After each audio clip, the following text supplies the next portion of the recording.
Hello friends, आप सबको आदिवासी दिवस पर बहुत शुभकामनाएं।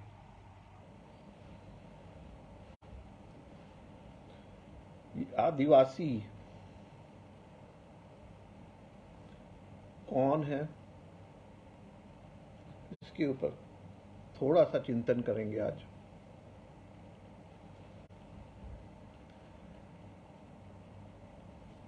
आदिवासी लोग जो हैं, जो समूहों में रहते हैं और जिनका एक अलग पहचान, एक अलग संस्कृति होती है, ठीक है। और आदिवासी समूह जो हैं इतने छोटे होते हैं कि उसमें 4-5 लोगों से लेकर या एक परिवार से लेकर 10 परिवार, 100 परिवार, 100-200 लोग तक भी हो सकते हैं।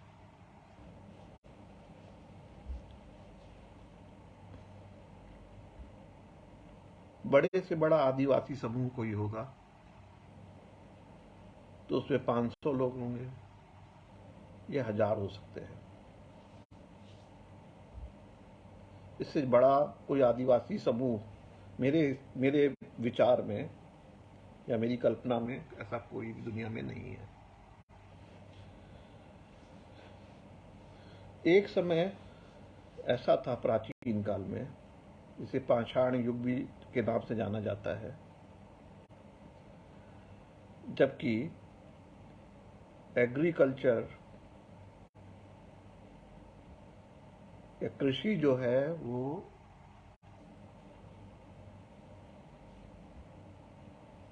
ज्यादा बड़े पैमाने पर नहीं होती थी या नहीं के बराबर थी। अपने आप जो पेड़ों पे उग जाता था फल, वो सब आदिवासी लोग तोड़ के खा लेते थे, क्योंकि कृषि के लिए जो उपकरण चाहिए, फावड़ा तो चाहिए कम से कम खोदने के लिए, मिट्टी खोदने के लिए, छोटा जो होता है, छोटे छोटे जो भी उपकरण वगैरह होते थे, तो उस समय धातु का प्रयोग नहीं होता था। तो पाषाण युग मतलब जिसमें कि पत्थर खाली होते थे, उसमें कोई धातु का प्रयोग लोग नहीं करते थे। लेकिन आगे चल के बहुत से ऐसे कबीले हुए जो धातु का प्रयोग करने लगे। कबीले मतलब जो कि कबीले का मतलब ये नहीं कि जो जंगल में खाली रहे। कबीले का मतलब उनके गांव भी हो सकते हैं, और वो गांव बाद में चल के 2000 लोगों के, सबसे छोटा गांव 2000 लोगों का, बड़ा गांव होगा 10,000 लोग होंगे, है ना, 5000 होंगे। तो बाद में चल के गांव विकसित होने लगे, क्योंकि कृषि जो है बिना कॉपरेशन के या सहकारिता के संभव नहीं है। कोई एक आदमी या 2 आदमी बड़ा खेत मतलब अगर 4 एकड़ का भी हो तो अकेले नहीं संभाल सकता, ठीक है ना। तो जब लोगों को धातु युग आया या नियोलिथिक पीरियड में, ब्रॉन्ज एज सबको पता है, 3200 बीएसी। 3200 बीसी मतलब आज से 5000 साल पहले। और ये धातु से ही जो पदार्थ सभ्यता, एक पदार्थवाद आपको मालूम है, मटेरियलिज्म। तो ये मटेरियलिज्म जो है, इसको मटेरियल प्रोग्रेस कहते हैं। मटेरियल प्रोग्रेस में मटेरियल जो है वो तरह तरह के मटेरियल्स होते हैं जिनका यूज हम लोग करते हैं अपने डेली लाइफ में। तो ये जो पदार्थवाद या मटेरियलिज्म या जो धातु सभ्यता का विकास हुआ, इसमें सबसे पहले ब्रॉन्ज एज आती है, जबकि ब्रॉन्ज का उपयोग कॉपर और टिन, है ना, कॉपर और टिन का यूज जो है धातु का मिला के दोनों को। और ये सभ्यता कहाँ पे विकसित हुई? जहां पर कॉपर तो बहुतायत में बहुत जगह फैला हुआ मिल जाता है, बहुत बड़े क्षेत्र में, पर टिन जो है वो कहीं कहीं पर मिलता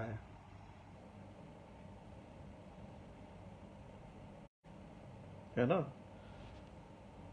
और ब्रॉन्ज भी कई तरह के होते हैं, उसमें टिन ही नहीं होता है, उसमें निकल भी कई बार होता है, उसमें एल्युमिनियम भी होता है, फास्फोरस भी होता है। तो अलग अलग प्रॉपर्टीज उसकी बनती हैं। तो जब हम लोग धातु की बात करते हैं तो अयस्क, अयस्क मतलब होता है मिक्सचर ऑफ दो तीन, जिसको अलॉय बोलते हैं, अलॉय, ठीक है ना, अयस्क। उससे अलग अलग प्रॉपर्टीज मटेरियल की बनती हैं, अलग अलग मात्रा में मिक्सचर बनाने से।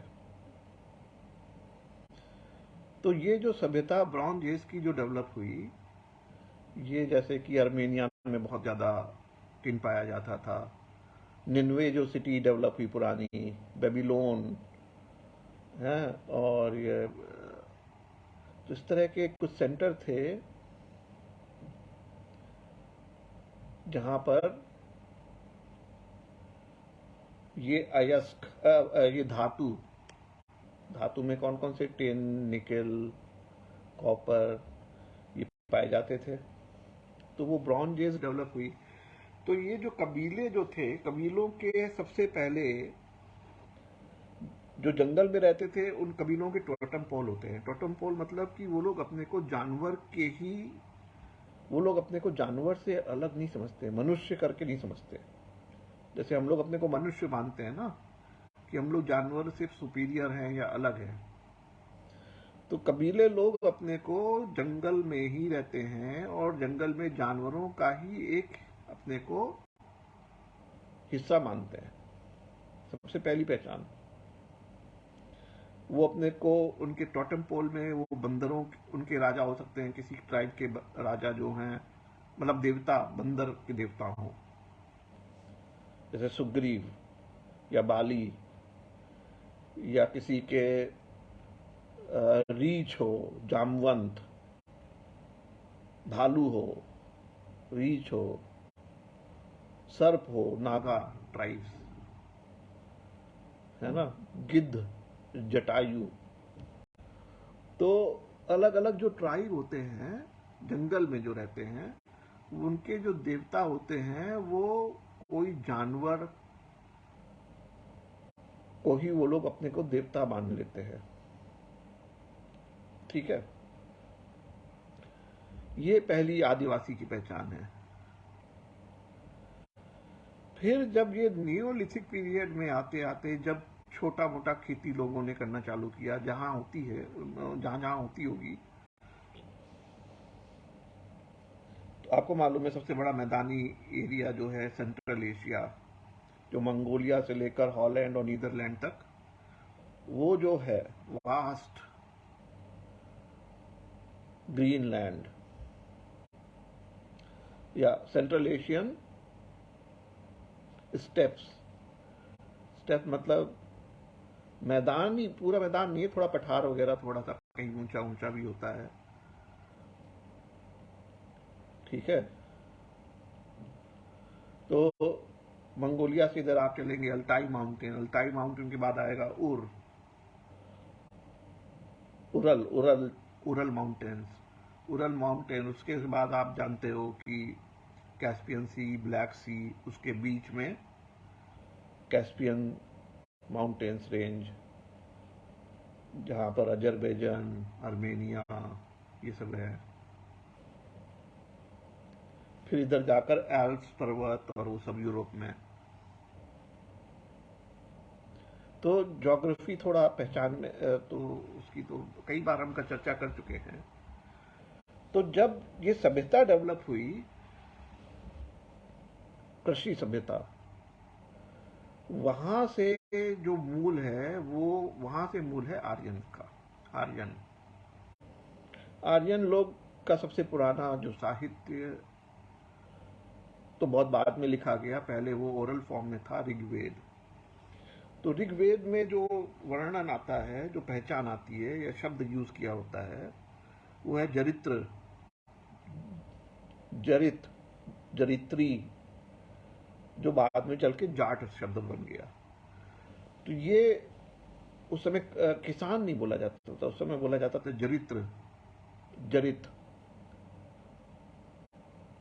और ये लोग जो है, आपको मालूम है, ये सेंट्रल एशियन मैदानी इलाकों से में ये सभ्यता डेवलप हुई। कौन सी सभ्यता? आर्यन सभ्यता या जरित जाट सभ्यता।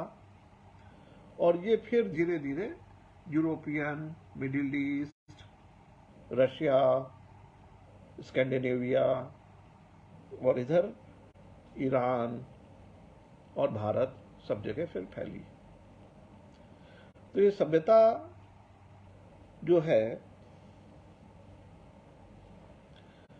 वो ट्राइबल स्तर पर पाषाण युग से ही, मतलब आइस एज के बाद से ही पैदा हो गई। लेकिन बाद में जब धातु युग आया, ब्रॉन्ज एज, 5000 साल पहले, तब इसमें तेजी से विकास हुआ खेती का।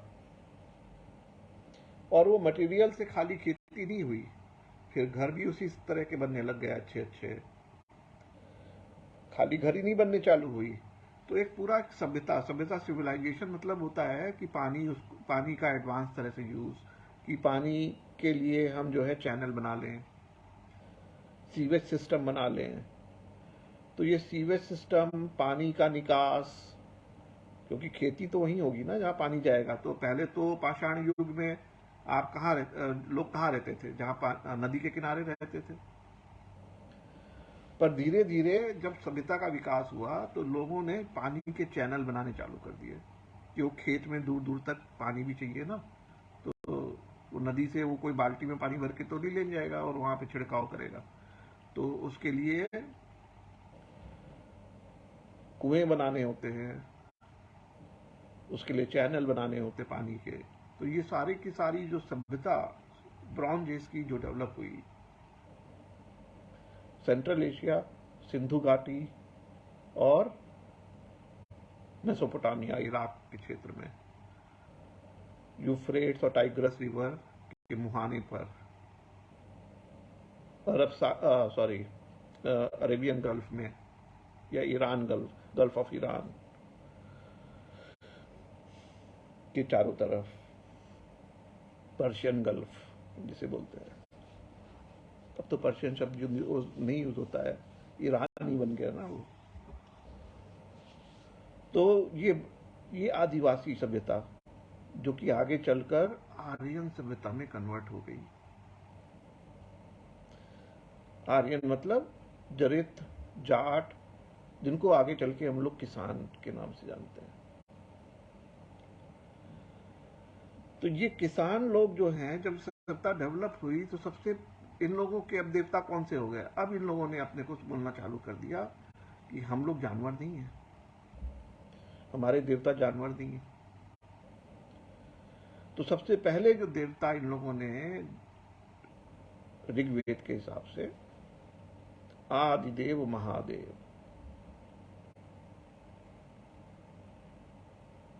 ठीक। तो इनके सबसे पहले देवता हुए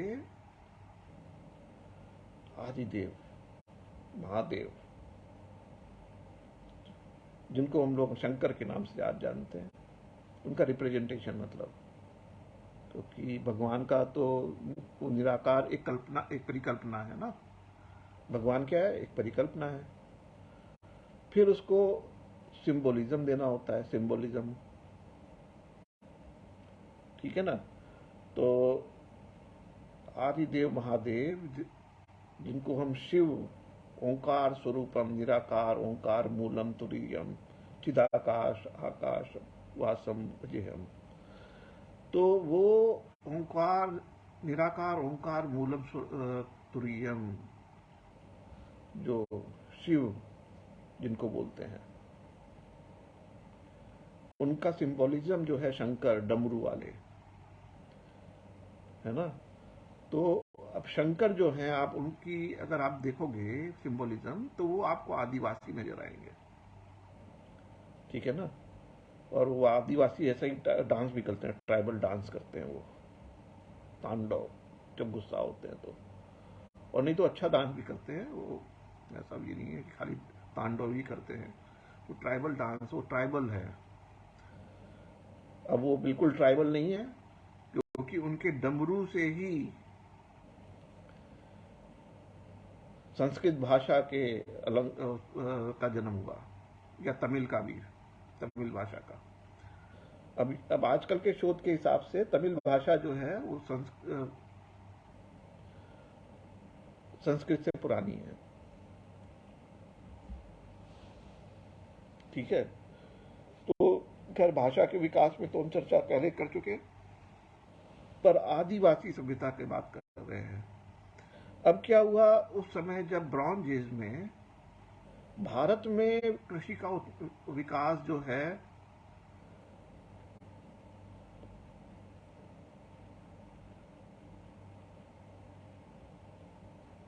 उतना नहीं हुआ, या बोलते बहुत से इतिहासकार बोलते हैं भारत में ब्रॉन्ज एज आई ही नहीं। भारत मतलब इंडस वैली की बात नहीं हो रही है। इंडस वैली तो मैंने बताया कि वो ब्रॉन्ज एज में थी। इंडस वैली में ब्रॉन्ज के सामान मिले, उपकरण मिले, तो हाँ मिले होंगे, मुझे उसको देखना पड़ेगा कि इंडस वैली ब्रॉन्ज एज पर, हाँ bronze, Indus valley civilisation bronze age civilisation था, उसमें ब्रॉन्ज के सामान जरूर मिले होंगे। मुझे अभी ऐसा ध्यान नहीं आ रहा है, बट बहुत से आर्टिकल्स होंगे ब्रॉन्ज के।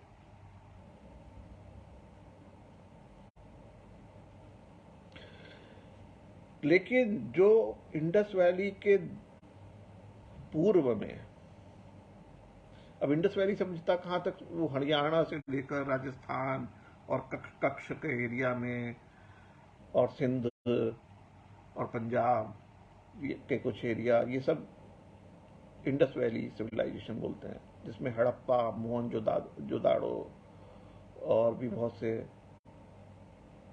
क्षेत्र हरियाणा के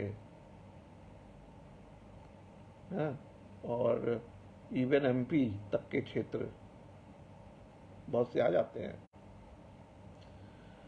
तो ये पूरी जो पश्चिमी जो सिंधु घाटी की जो सभ्यता थी, इंडस वैली सिविलाइजेशन, वो ब्रॉन्ज एज सिविलाइजेशन थी। पर बाकी जो पूर्वी भारत था, उसमें ब्रॉन्ज एज के समय के कुछ भी प्रमाण हमें नहीं मिलते हैं। मतलब ब्रॉन्ज एज सभ्यता जो है वो पूरे भारत में नहीं पनपी। अब ये कृषि जो है कहां कहां हुआ फिर ब्रॉन्ज एज, 5000 साल पहले जो इसका जो उत्थान हुआ, सेंट्रल एशिया, जो खान स्टेट्स हैं, Turkmenistan, Tajikistan, Kyrgyzstan, Uzbekistan, Samarkand, Kazakhstan, है ना। तो एल्प्स पर्वत, ओ सॉरी, पामीर माउंटेन्स जो हिमालय के उत्तर में है, जहां से अमू दरिया बहता था, ऑक्सस रिवर जिसे बाद में जाना, जो कि एरल सी में जाके मिलता था। तो ये अमू दरिया बहुत इंपॉर्टेंट। फिर दूसरा जो है हार्यावती रिवर, जिसे बाद में सरस्वती भी बोलते थे, तो जो कि पामीर माउंटेन से निकल के हेलमंड रिवर, जो कि हेलमंड कुंड में जाके मिलती थी ईरान के बॉर्डर पे, अफगानिस्तान में। जिसके मुहाने पे काबुल और ये सब क्षेत्र हैं। तो कौन सी बहुत सी इंपॉर्टेंट जो नदियां हैं जो ब्रॉन्ज एज में सबसे ज़्यादा इंपॉर्टेंट आर्यन सभ्यता के हिसाब से, ऑक्सस रिवर, ये हेलमंड रिवर, और फिर इधर इंडस रिवर, सप्त सिंधु जिसे बोलते हैं। सिंधु मतलब समुंदर। आजकल जो ओशन है, ओशन का मतलब समुंदर नहीं होता है, समुंदर मतलब कि रिजर्वायर, कुंड। सागर, सागर मतलब कुंड, जिसमें कि बहुत सी नदियां आके मिले। तो ये सब तो जो 7 नदी हैं, रवि, ताप्ती, इतने ऊपर, सॉरी, रवि, इंडस रिवर, और ये सारी की सारी।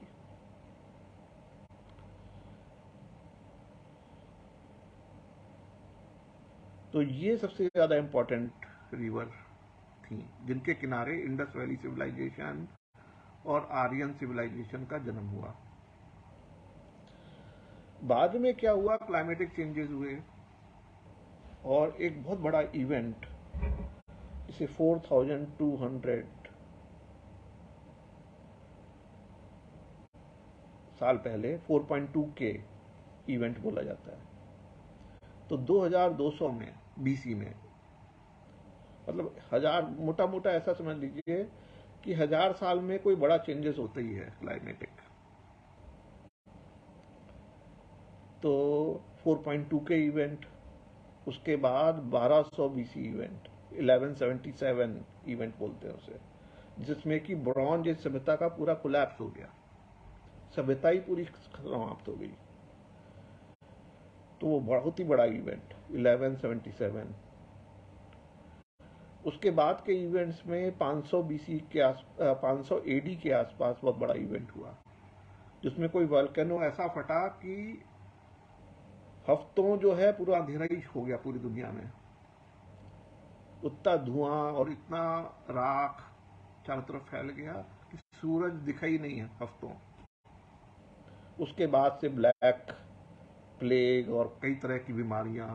उसके बाद से लोगों का माइग्रेशन। कौन से लोगों का माइग्रेशन है? तो इनका स्कैंडिनेविया से, जर्मनी, पोलैंड, ऊपर जितनी स्कैंडिनेवियन कंट्री से, एंड इंग्लिश लोगों का माइग्रेशन, जो कि इंग्लैंड में जाके बस गए।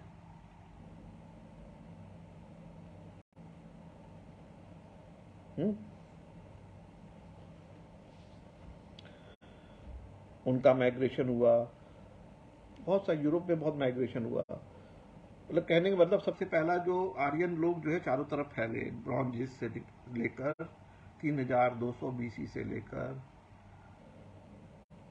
पहले वो यूरोप की साइड में फैले,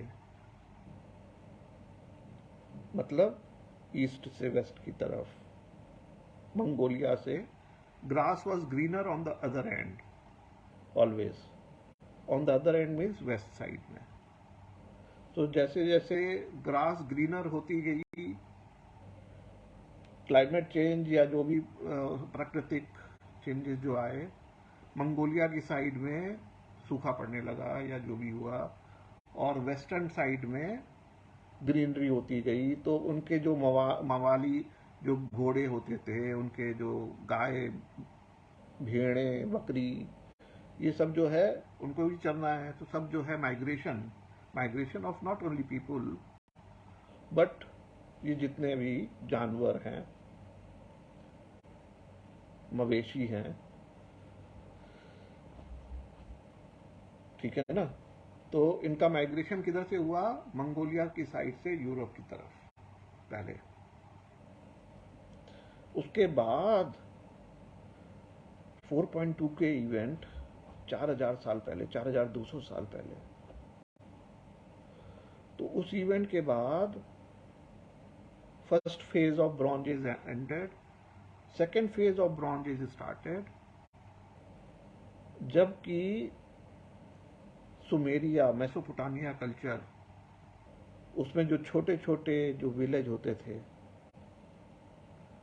उसमें इतना ज़्यादा प्रोड्यूस होने लगा था कि उन लोगों को मार्केट चाहिए होता था। फिर अब यहाँ पर मार्केट आ जाए, लेन देन आ जाए, तो वहाँ कन्फ्लिक्ट भी होता है, वहाँ पे न्याय कानून चाहिए होता है। फिर तो न्याय कानून व्यवस्था के लिए फिर कोई राजा पैदा हो जाता है ना। तो उधर सुमेरिया, मेसोपोटामिया, फिर जो 2200 के बाद later phase of Bronze as में ये सिटी स्टेट्स डेवलप होना चालू हुए। सिटी स्टेट्स मतलब कि बहुत से गांव मिलकर अपना प्रोड्यूस कहीं पे ले जाकर एक जगह पर जिला बोल लीजिए या सिटी बोल लीजिए, वहां ले जाकर मार्केट की मंडी लगने लगी। फिर क्या हुआ कि धीरे धीरे क्या हुआ कि कई मंडी, एक मंडी इधर लगती है, एक मंडी मान लो 100 किलोमीटर दूर लगती है, फिर कई है, तो और भी ज्यादा फिर एक राजा पैदा हो गया जो कि पूरा एरिया को ही यूनाइट करके और उस एक क्षेत्र का, जिसमें कि कई सिटी आ जाती हैं छोटी छोटी या मंडी आ जाती हैं, मार्केट, उन सबका पे प्रभुत्व कर लिया एक राजा ने। तब ये राजा पैदा हो गए। तो सिविलाइजेशन का जो विकास हुआ आदिवासियों से, और बाद में ये जरित आर्यन लोगों से, इन आर्यन लोगों से जो विकास हुआ, उसमें फिर राजा हो गए, राजा। एंड राजा was seen as a representative of God. That was the second phase of Bronze Age after 4.2 के इवेंट।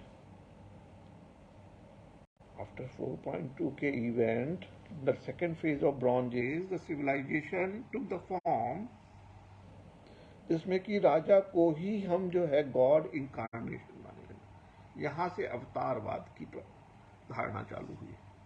तो सबसे पहले आदिवासी लोग होते थे जो अपने को जानवरों का अंग मानते थे। इन द जंगल ट्राइब देवर, जो पूजा करते थे वो हनुमान की, सुग्रीव की, जाम्बवंत की, नाग देवता की, ऐसे ऐसे करते थे, जटायु की। फिर जब कृषि डेवलप हुई तो आदिदेव, महादेव, देवी, है ना। जब आदिदेव आते हैं तो आदि देवी भी आती हैं।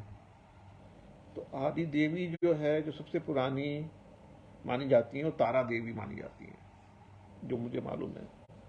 काली वगैरह वो सब धारणा बाद में आई है, और दुर्गा तो बहुत ही बात की बात है। तो तारा देवी जो है वो बुद्धिज्म में बहुत इंपॉर्टेंट थी, बुद्धिज्म में। और उससे पुरानी कोई देवी, उसके पुरानी जो देवी होती थी वो मेसोपोटामिया में थी। वो मेसोपोटामिया कल्चर में जो देवियां थी, जिसके ईला देवी, जिसको सरस्वती कह सकते हैं आप बाद में, है ना, जिससे ईला से ही अल्लाह बना होगा शायद, मोस्ट प्रोबेबली। तो देवी आ गई, देवता आ गए, आदिदेव आ गई, आदि देवी आ गई, ईला देवी आ गई। उसके बाद लेटर ब्रॉन्ज एज में अब लोगों ने, अब गॉड का इनकारनेशन होने लग गया। अब सिंबोलिज्म की जगह जो राजा है वही गॉड का रिप्रेजेंटेटिव है। तो उस समय लेटर ब्रॉन्ज एज में जैसे हम्मुराबी हुआ, इस तरह के जो भी बड़े बड़े राजा हुए, फेराओ तो होते ही थे इजिप्ट में, हाँ, असीरियन किंग असुरबेनीपाल, और Babylonian king Hammurabi, Sumerian king Shamsher, जो भी है, उस समय के मेसोपोटामिया कल्चर के, बेबीलोनियन कल्चर के, असीरियन कल्चर के, फेराओ कल्चर के, और आपको मालूम है आर्यन कल्चर के इंद्र देवता। तो ये जितने भी इंद्र से लेकर और फेराओ से लेकर Sumerian king, Assyrian king, Babylonian king,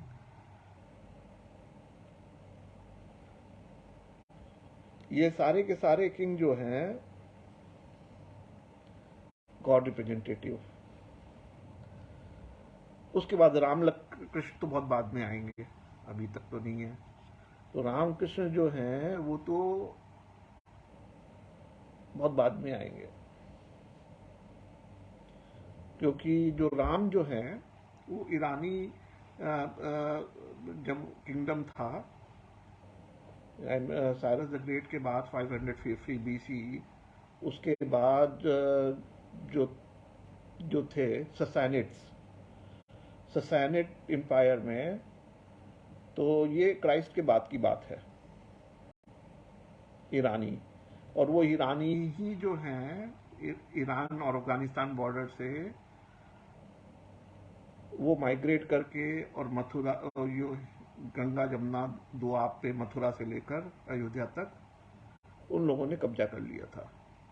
औधेय clan बोलते थे उसे। औधेय क्लान हुआ करता था और एक और क्लान होता था। ये सब जो है ऋग्वेद में मेंशन है।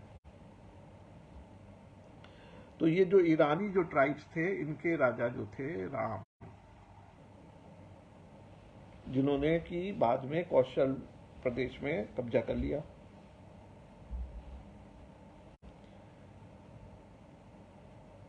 तो ये मैं पहले पर चर्चा कर चुका हूं कि राम कृष्ण का ओरिजिन ये जो है 100 बीसी से लेकर और क्राइस्ट के बाद तक हुआ है, उसी पीरियड में। उसी समय जो है लिपि का, ब्राह्मी लिपि का जब प्रयोग ज्यादा चालू हुआ, खरोष्ठी का और ब्राह्मी लिपि का, अशोक के बाद ना। तो जैसा आपको मालूम है पाली भाषा और ब्राह्मी लिपि और खरोष्ठी मतलब वही गांधार और तक्षशिला और ये सब, they were the seat of knowledge. वहां पे ही सारे ये सब राइटर्स और बड़े विचारक उस समय के सब तक्षशिला में, नालंदा में, विक्रमशिला में, यही 2-3 जगह थी सीट ऑफ नॉलेज जहां पर यही सब पैदा हुए। आपके एंशियंट, जिनको आप ऋषि बोल लो, कवि बोल लो, कालिदास बोल लो, व्यासदेव बोल लो, वरामिहिर बोलो, जितने गणितज्ञ बोलो, सब लिटरेचर संस्कृत का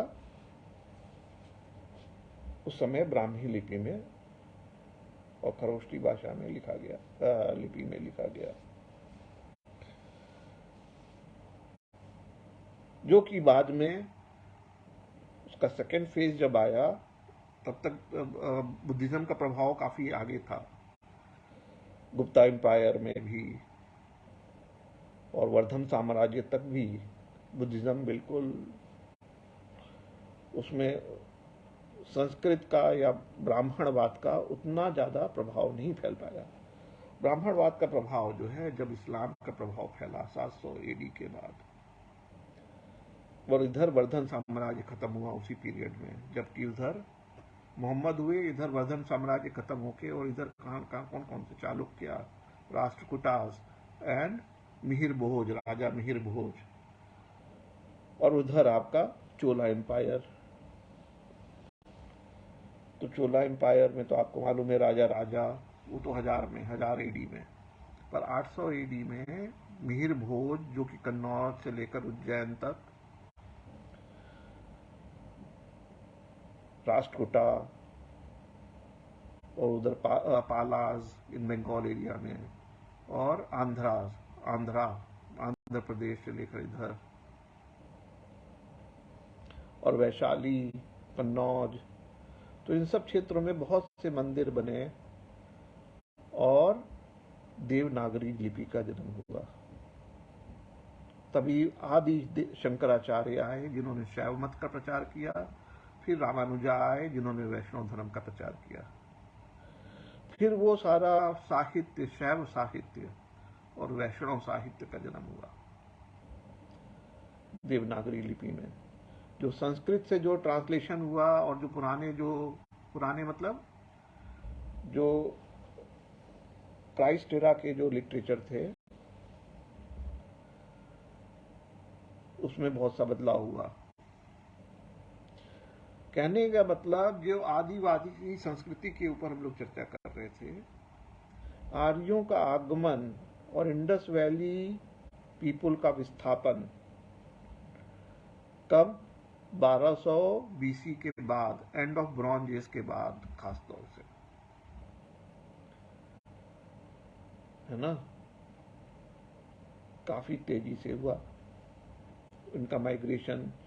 इंडस वैली पीपल का माइग्रेशन मोस्टली साउथ इंडिया में, विंध्याचल पर्वत के नीचे।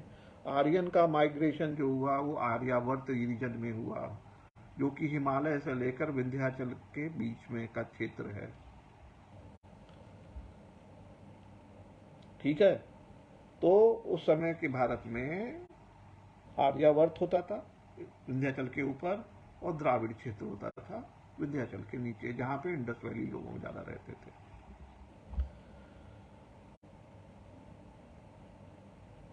उसके बाद फिर हिंदू धर्म का प्रादुर्भाव, देवनागरी लिपि से हिंदू धर्म मतलब शैव और वैष्णव,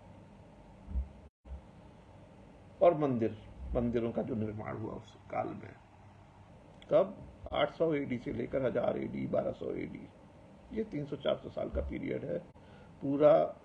तो जिसो कॉल्ड हिंदू, उस समय हिंदू नाम कहां से आया? तो जो अरब के जो ट्राइब्स थे वो मोहम्मद ने यूनाइट कर दिए, उनको बोलने लगे मुस्लिम। मुस्लिम मतलब अरब समूह of all Arab tribes united is called Muslim. उनका धर्म क्या हुआ? इस्लाम। ये हुई कब की बात? 650 एडी, 700 एडी।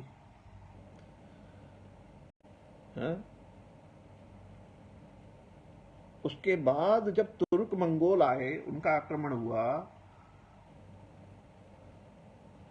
अरब में क्षेत्रों में, उसके बाद वो लोग इस्लाम का विस्तार, रोमन साम्राज्य खत्म हो गया और इस्लाम का विस्तार स्पेन तक हो गया। बाद में क्या हुआ? जो कैस्पियन माउंटेन में जो लोग रहते थे, खजियार ट्राइब रहती थी, वो खजियार ट्राइब ने जुडाइज्म अपना लिया। उसने ना इस्लाम अपनाया ना ईसाई अपनाया, बस उसने बोला कि मैं तो यहूदी, जुडाइज्म। तो जियोनिज्म चलो हुआ, वो जुडाइज्म नहीं। जुडाइज्म जो यहूदी धर्म पुराना था, वो उसकी जगह इन्होंने जियोनिज्म फैलाया, और ये खजियार लोग भी जर्मनी में जाकर बस गए, जियोनिस। इन जियोनिस को जो है बाद में हिटलर ने खदेड़ा, तो ये वापस आए। पर ये जो जियोनिस जो वापस आए, ये यहूदी नहीं थे, ये खजियार ट्राइब थी जो कैस्पियन माउंटेन्स में रहती थी, मंगोल ट्राइब, तुर्क मंगोल ट्राइब, जो कि जियोनिज्म अपना लिए थे, डिस्टॉर्टेड फॉर्म ऑफ जुडाइज्म। तो आज जो इजराइल पे जो लोग हैं वो यहूदी लोग नहीं हैं, वो तुर्क मंगोल ओरिजिन के जियोनिस्ट हैं, वो अरब ओरिजिन के यहूदी नहीं है। ये बिल्कुल क्लियर है। उसी तरह जब आर्यन लोग आ गए भारत में, तो जो हिंदू धर्म बाद में जो जन्म लिया, ये हिंदू धर्म जो बाहर के जो ट्राइब्स आए थे, तुर्क मतलब वही किर्गिस्तान, तुर्कमेनिस्तान, जो आर्यन बाद में आए, तुर्क लोग, कुषाण लोग, पार्थियंस, ईरानी, शक, हूण, इन लोगों के प्रभाव से जो धर्म पैदा हुआ उसको हम लोग हिंदू धर्म जानते हैं। तो हिंदू धर्म तो जो अरब ट्राइब्स को जिन्होंने यूनाइट किया उनको हम लोग मुस्लिम जानते थे, और भारत में जो ट्राइब्स थे, या भारत मतलब भारत सब कॉन्टिनेंट मतलब कि हिंदू कुश से लेकर हिमालय की पहाड़ियां दूसरी साइड, तीसरी साइड अरब सागर, चौथी साइड बंगाल की खाड़ी, ये पूरा जो है सब कॉन्टिनेंट जो कि एक तरफ पहाड़ियों से घिरा हुआ हिंदू कुश और हिमालय, और दूसरी तरफ नीचे ये पूरा सब कॉन्टिनेंट जो है इसको बोला जाने लगा हिंदुस्तान या हिंदू या हिंदी क्षेत्र। तो इतना तो बिल्कुल क्लियर है कि इसका कोई हिंदू का कोई भाषा से मतलब नहीं था, ना ही इसका कोई धर्म से मतलब था।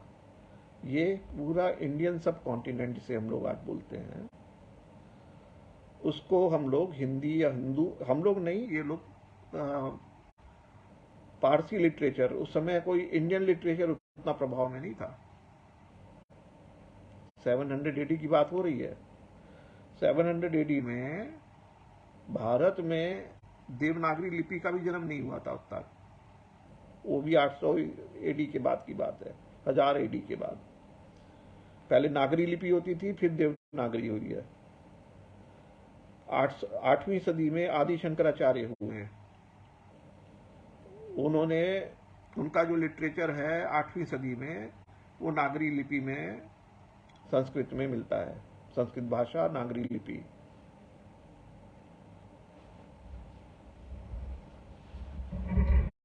पर ज्यादातर लिटरेचर जो है रामानुज के बाद जो है 10वीं सदी के बाद हुआ, वैष्णव लिटरेचर।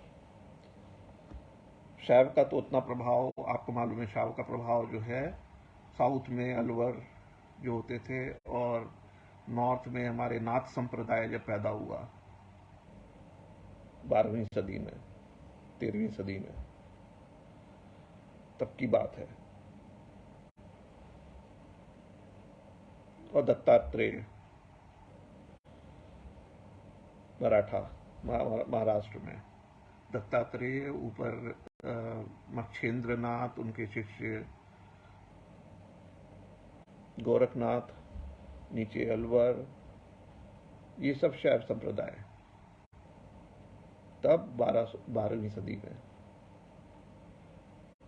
अलवर पुराने थे, अलवर थे 8वीं सदी, पर अलवर जो थे उन्हीं का प्रभाव से ही चोला एम्पायर में चोलापुरम और ये सब का मंदिर बने। तो चोला किंग ने शैविज्म को प्रमोट किया, और इधर जो मिहिर भोज वगैरह थे उन्होंने भी अल्मोड़ा और ये सब इधर शैव के बहुत से मंदिर वगैरह बनवाए, महेश्वर, उज्जैन, कन्नौज।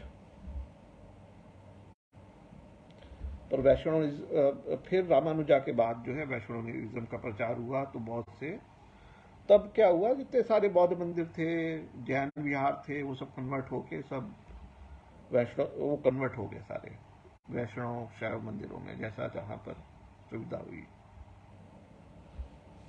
और तो ये जो हिंदू धर्म है, इसका ये जो है वैदिक धर्म का डिस्टॉर्टेड रूप, by the influence of foreign invaders, शक, हूण, कुषाण, बहुत तरह के, पार्थियंस, पहलवा, जो भी आपके हैं बहुत तरह के। जैसे कि यहूदी बन गया जियोनिस्ट, वहां पे जाके बैठ गए लोग जो कि यहूदी है ही नहीं, जो कि खजियार ट्राइब थे, वो लोग जर्मनी से होते हुए इधर इजराइल में पहुंच गए खदेड़ खदाड़ के। वैसे ही ये सब खदेड़े हुए लोग ईरान से, तुर्कमेनिस्तान से, सब खदेड़ खदाड़ के ये सब पहुंच गए भारत में, क्योंकि यहाँ वैक्यूम जिसे बोलते हैं पावर वैक्यूम, जहाँ पे पावर वैक्यूम होता है वहाँ पे खदेड़े लोग या गुंडे टाइप के लोग या मवेली जितने थे ये सब, जैसे बीहड़ बोलते हैं ना, जैसे बीहड़ क्षेत्र गुंडों का क्षेत्र, तो वैसे ही कच्छ, बीहड़, विंध्याचल, अरावली, ये जितने पहाड़ी इलाके थे यहाँ सब जो है छापा मार, जिसे कि बाद में हम लोग बोलते हैं छापा मार को सेंध लगा के, जिसमें कि शिवाजी महाराज, तो सेंध लगा के मरने वाले में सबसे पहले सिख लोग सेंध मार होते थे, 12 बजे रात में निकल के वो एकदम से सेंध लगा के मार देते थे। गुरु गोविंद सिंह जी, महाराणा प्रताप, शिवाजी, तो ये सब जो है जो छोटे छोटे कबीलों के या वो थे होते थे, वो बड़ी पावर से कैसे लड़ते थे, सिंध मारी करके, छापा मारी करके। तो जितने पावर वैक्यूम हुआ तो नॉर्थ से जो लोग खदेड़े गए, किससे, मंगोलों से, तुर्कों से, तुर्किक मंगोल इन्फ्लुएंस पूरा दुनिया में आ गया और उन्होंने इन लोगों को खदेड़ा, किनको, शकों को, होणों को, कुषाणों को, पार्थियंस को, ये सब लोग जो है भारत में जहाँ पे पावर वैक्यूम होता था, जहाँ मैंने बताया ना कि यहाँ के कबीले यूनाइटेड नहीं थे, यहाँ कोई पावर, यहाँ पे कोई राजा ही नहीं पैदा हुआ था,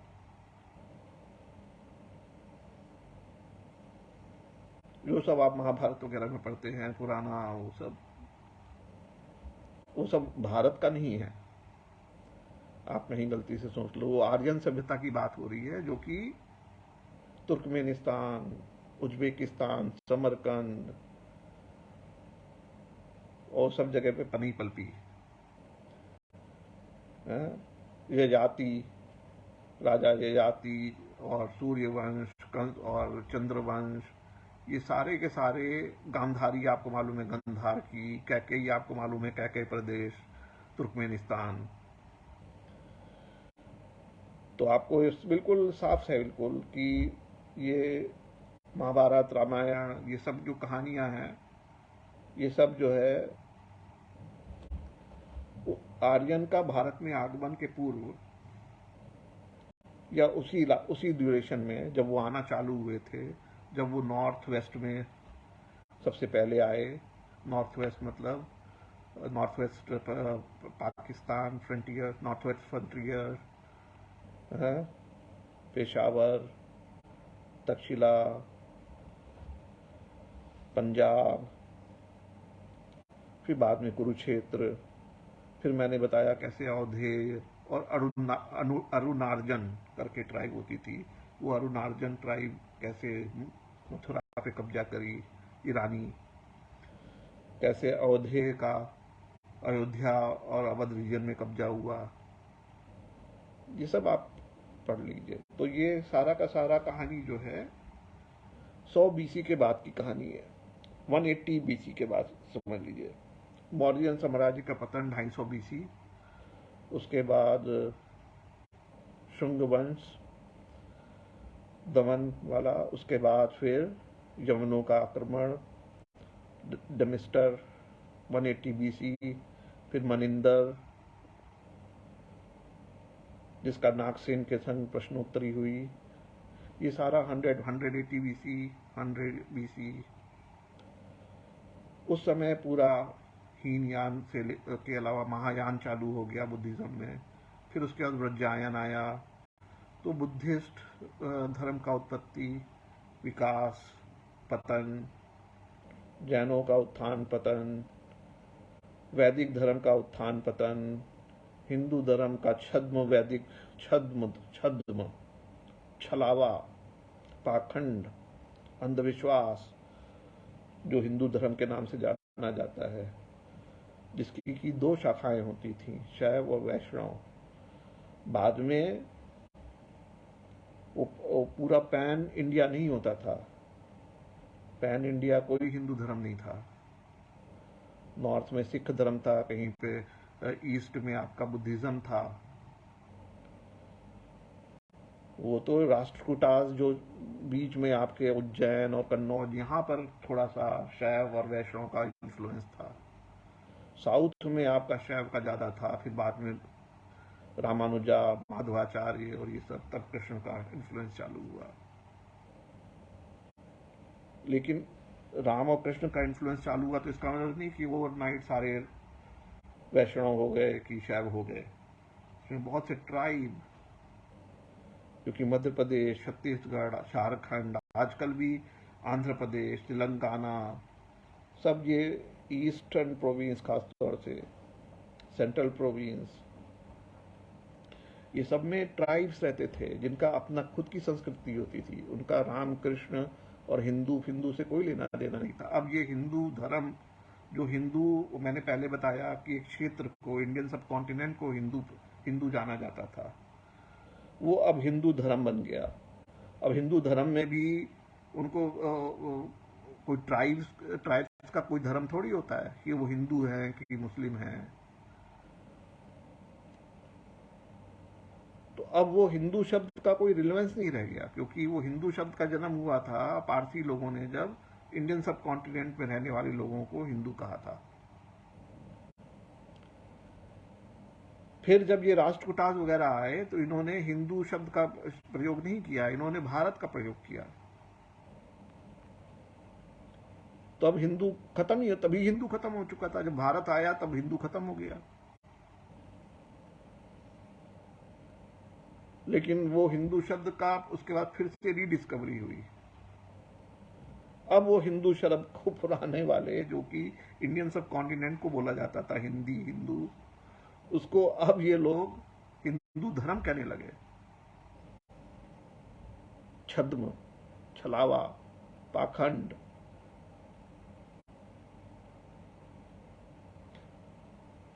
वी आर एक्चुअली ट्राइबल। हम लोगों का जो इतिहास है, हमारा जो नेचर है, इसमें सबसे पुराना जो छाप है वो ट्राइबलिज्म की है। हम लोग अपने को जानवर से अलग मनुष्य समझें, हमारे अंदर बहुत अंश जानवरों का है। ट्राइबल टेंडेंसीज हैं जिनको पहचानना बहुत जरूरी है। कोई बोले हम तो मनुष्य बन गए, ऐसे नहीं हो सकता है कि हम मनुष्य बन गए तो हमारे अंदर जानवर प्रवृत्ति खत्म हो गई, या कोई देवता बन गया या कोई ऋषि बन गया तो वो उसके अंदर मनुष्य की लालच, प्रतिस्पर्धा, कंपटीशन, ईर्ष्या, द्वेष खत्म हो गया, ऐसा नहीं है। हमारे अंदर जानवरी प्रवृत्ति भी है, हमारे अंदर इंसानी प्रवृत्ति क्या होती है? ईर्ष्या, द्वेष। दो स्त्रियां आपस में कैसे जेलसी रखती हैं? प्रेम का मतलब क्या है? एक पति एक पत्नी। कोई पत्नी चाहेगी कि उसका पति दूसरी स्त्री से प्रेम करे, तो उसको ईर्ष्या होगी कि नहीं होगी? नेचुरल है कि नहीं है? तो आप इस तरह से सोचो, एक पति अपनी पत्नी के ऊपर पूरा अधिकार चाहेगा कि नहीं चाहेगा? तो ये इंसानी प्रवृत्तियां हैं, ठीक है। पॉलीगैमी जो है वो ट्राइबलिज्म है जो हमारे अंदर है। जब आत्मदर्शन आप करोगे तो आपको पतेगा कि मेरे अंदर एनिमल कैरेक्टरिस्टिक्स हैं, हमारे अंदर इंसानी कैरेक्टरिस्टिक्स हैं, ईर्ष्या द्वेष वाली। हम ये नहीं कि ऊपर उठ चुके हैं, उनके ऋषि बन गए हैं। ऋषि के अंदर भी वो छुपी रहती है और निकल आती है। आप कोई भी ऋषि को उठा के देख लो, दुर्भाषा से लेकर, और कोई भी उठा के देख लो, विश्वामित्र वगैरह क्या, आप कोई भी पुराण उठा के देख लो, आप शिव पुराण उठा के देख लो, देवी पुराण उठा के देख लो, तो आपको देवताओं और महादेव तक आपको जो है ये टेंडेंसीज दिखाई पड़ेंगी। अब देवता कौन? देवता भी तो वही थे, ट्राइबल ही तो थे।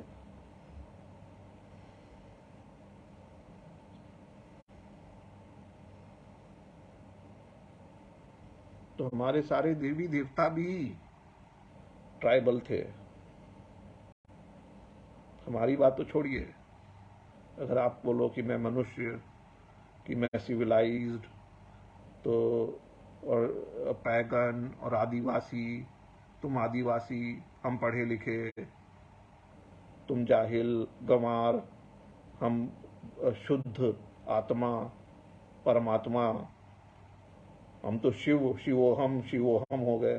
अब तो हम शंकर भी नहीं रह गए, हम तो शिव बन गए बोलते हैं। बोले अब तो हम शंकर भी नहीं, हम तो शिव हो गए। इसको बोलते हैं छलावा, पाखंड। इसकी जगह आप अपने अंदर छिपी हुई जो कमजोरियां भी हैं, या जो अच्छी भी हैं बुरी भी हैं, और ये सब रिलेटिव टर्म हैं। क्या ट्राइबलिज्म बुरा है? ट्राइबल कल्चर को आप बुरा नजर से देखोगे? इतना सरल। आप देखो ट्राइबल कल्चर को, यूट्यूब पे देखो, कितने सिंपल। फिर उनका वहशीपना भी देखो कि वो क्या क्या खाते हैं, क्या क्या करते हैं।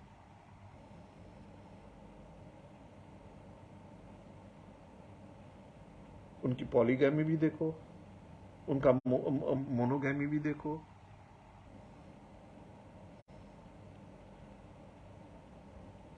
तो आदिवासी परिचय मैंने सोचा थोड़ा दे दूं, जिससे कि लोगों को पता तो चले कि मैं भी आदिवासी। Thank you.